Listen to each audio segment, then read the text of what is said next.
Now, if we talk about part 3 of this video, and if we consider the parts of oogenesis that happen at the onset of puberty, or if we talk about the parts that happen in a particular reproductive cycle. So we talked about a newborn having about 400,000 to about 600,000 primary oocytes or primordial follicles, whatever way you want to see it. But by the time puberty is reached, the numbers fall to about just 40,000. This is probably 800,000 to 600,000. Just 40,000 are present because most of the primary oocytes and most of the primordial follicles have degenerated during childhood. And of these 40,000, only about 500 will ever get ovulated. Right? In each ovarian cycle, right, which repeats on a monthly basis, one of these primary follicles is ever ovulated. So we talk about particular, if we're talking about menarche, which happens at 10 to 13 years of age, right? So we have, for example, 5 to 12 of these primordial follicles is sort of like selected and converted into primary follicles, and these 5 to 12 primary follicles, they begin to differentiate into mature follicles. But generally speaking, in a normal cycle, only one mature follicle is produced. So we have a primordial follicle, which is a primary oocyte surrounded by a layer of flat follicular cells. What about a primary follicle? What about a mature primary follicle? Before talking about a mature primary follicle, let's talk about an early primary follicle. An early primary follicle will basically be just, we're having this nucleus with its nucleolus. This is the cell. Instead of having the flat epithelial cells known as follicular cells, the follicular cells have now become cuboidal.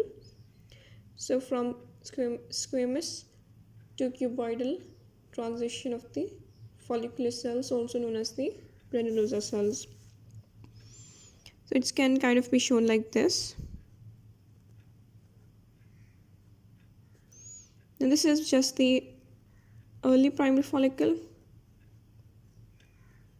Also in the early primary follicle, both the cuboidal follicular epithelium as well as the primary oocyte have begun secretion of glycoprotein zona pellucida layer, but at this stage only irregular patches of zona pellucida can be seen on the surface of the primary oocyte, and like this, just irregular patches.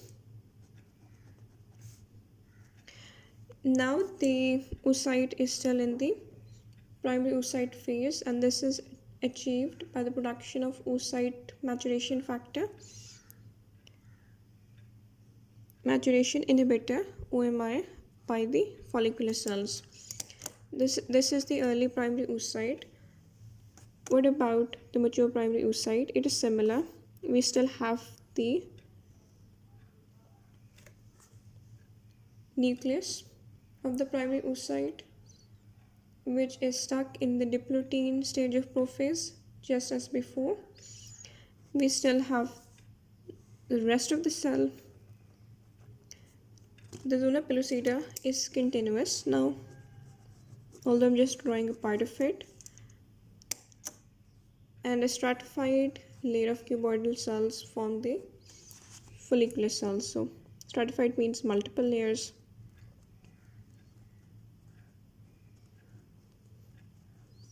Kind of like this. Now this is the mature primary oocyte, but it is also known as the preantral primary oocyte, because the antrum, which is a fluid filled space, has yet to be achieved. And how is that achieved? Basically, some of the follicular fluid is being produced by the theca interna. So this fluid seeps into or in between the follicular cells, and we have the formation of these fluid filled spaces, right? And these basically end up coalescing, right, to form a large antrum, and this is now the antral stage. So in the antral stage, we basically have the primary oocyte being eccentric. It is still in the diplotene stage of prophase, right?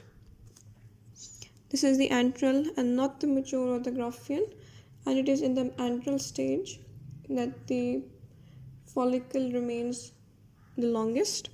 So the nucleus in the diplotene stage of prophase is now eccentric. It is embedded in a mound of follicular cells known as the cumulus ovaries, which basically project into the antrum, which is a fluid-filled cavity created. And I'm trying to make this seem a bit cuboidal.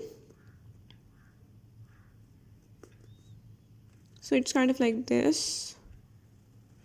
Like, I'm not actually drawing this cuboidal, but I'm trying to show that this is stratified. This is what an antral or a vesicular follicle looks like.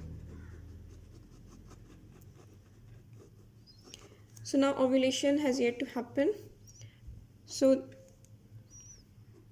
there is a pre-ovulatory growth spurt that happens 37 hours before ovulation takes place, and because of that, we have this antral follicle transition into being a Graafian or a mature follicle. Now, if you were to differentiate an antral from a mature Graafian follicle or from any other follicle, a mature Graafian follicle basically has a secondary oocyte, right? Because the LH has caused resumption. Meiotic division 1 has completed, meiotic division 2 has started, and subsequently halted at metaphase. We also have a polar body.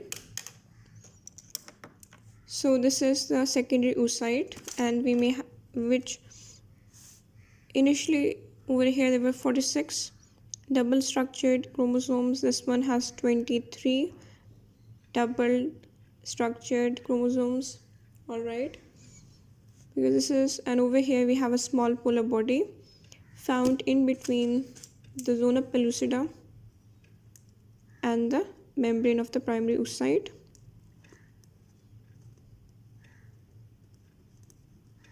right? We still basically kind of have a cumulus ovaris,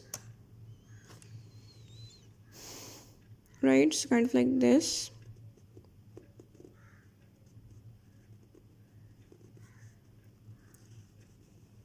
So like kind of like this, and the antrum is kind of pretty large,